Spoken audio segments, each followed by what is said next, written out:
मेरा सीधा सवाल है सर, ये जो दोनों परिस्थितियां बनी हुई हैं बाबा किरोड़ी को लेकर और सदन में इंदिरा गांधी पर अविनाश गहलोत साहब की टिप्पणी को लेकर कांग्रेस का जो विरोध है, क्या इस पूरे सिनेरियो में राजनीतिक मर्यादाएं सदन के भीतर और सदन के बाहर दोनों तरफ, दोनों ओर, क्या सदन की मर्यादाओं को तार तार किया जा रहा है? मेरा सवाल इसलिए है सर, अब इंदिरा गांधी पर जो सियासत देखने को मिल रही है, जो विरोध देखने प्रायोजक हैं कैंसर हीलर सेंटर,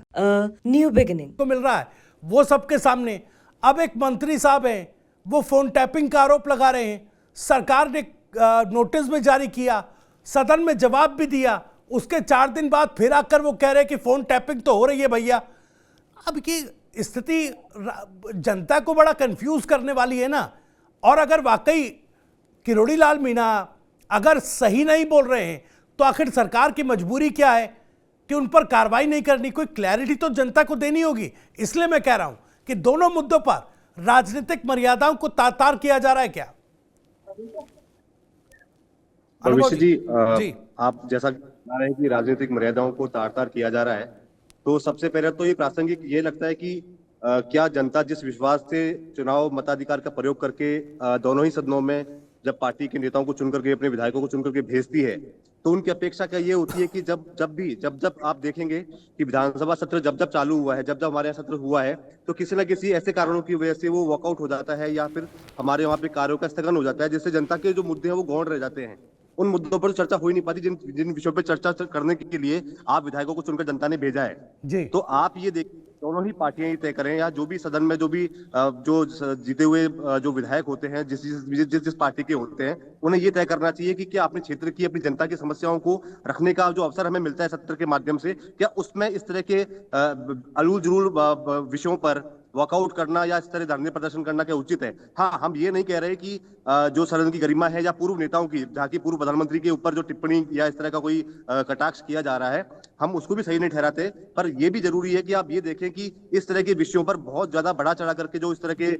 आप विरोध प्रदर्शन पे उतर आए हैं, जनता को परेशानियां दे रहे हैं, या सत्र का जो कीमती समय होता है जिसमें आपको जनता की समस्या को वहां उजागर करना होता है, ऐसे समय में जब आप वहां पे इस तरह के विरोधाभासी सुर लगाएंगे, कार्रवाइयों में स्थगन लाएंगे, कार्रवाइयों को नियमित रूप से नहीं होने देंगे, तो जनता के विषय तो गौण रह जाएंगे और जनता फिर अपने आप पर भरोसा कैसे कर पाएगी अगली बार चुनाव में जब आपको वापस लाना होगा। लेकिन पूर्व प्रधानमंत्री पर, अनुभव जी, पूर्व प्रधानमंत्री इंदिरा गांधी का जिक्र सदन में हुआ और उस पर बवाल हुआ।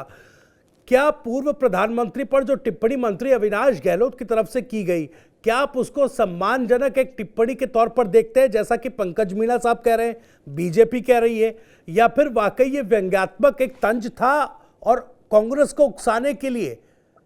ये एक ट्रायल के तौर पर बीजेपी ने दांव चला?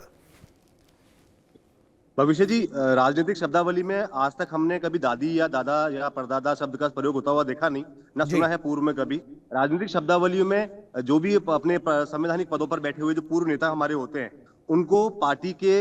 जब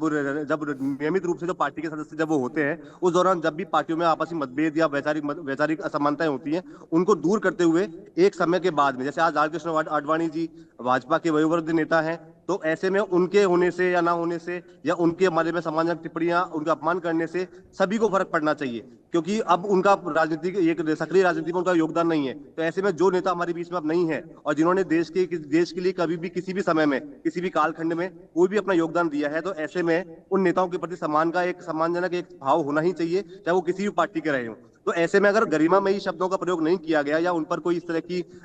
एक व्यंग्यात्मक टिप्पणी की गई है, तो उसके लिए तो लगता है कि इस बात को बहुत ज्यादा खींचना नहीं चाहिए था और इसको आपस में इसमें माफीनामा करके खत्म कर लेना चाहिए, क्योंकि बात इतनी गहरी भी नहीं है जिसमें विरोध प्रदर्शन किए जाए। जी।